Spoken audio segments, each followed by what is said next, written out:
আসসালামু আলাইকুম। ইনফো টেলিভিশনে আপনাদের সকলকে স্বাগতম। খবর পড়ছি আমি পিয়া রানী। বৃহস্পতিবার বিকালে হঠাৎ করে 8 থেকে 10 জন প্রতিবন্ধী সচিবালয়ের মেইন গেট দিয়ে ভেতরে প্রবেশ করার চেষ্টা করে। এ সময় গেটে থাকা সেনাবাহিনী এবং পুলিশ তাদেরকে বাধা প্রদান করলে প্রতিবন্ধীরা লাঠিসোঁটা দিয়ে সেনাবাহিনী এবং পুলিশের উপর আঘাত করার চেষ্টা করে।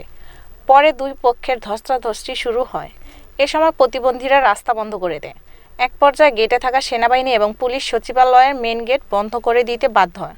সেই একটা যেমন একটা পদবী মুক্তিযোদ্ধা আমরা সেটা চাই। 1971-এর মতো যেন ভুয়া মুক্তিযুদ্ধ কেউ না হতে পারে।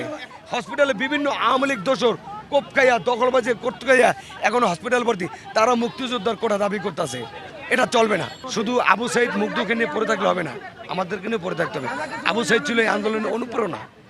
সে জানতো না তাকে গুলি করা হবে, আর আমরা জেনে শুনে রাজপথে নামছি যে আমাদের গুলি করা হবে, আমাদের মারবে। অনলাইন সাংবাদিক, বিভিন্ন রাজনৈতিক ব্যক্তিবর্গ সবাই যেন, যারা আহত হয়েছে, নিহত হয়েছে, যারা প্রত্যেককেই যেন আপনার মুক্তিযোদ্ধা ভাতা পায় এবং মুক্তিযোদ্ধার একটা নামধারিত হয় এবং আমাদের যাতে পুনর্বাসন হয়। ধন্যবাদ এতক্ষণ ইনফো টেলিভিশনের সাথে থাকার জন্য।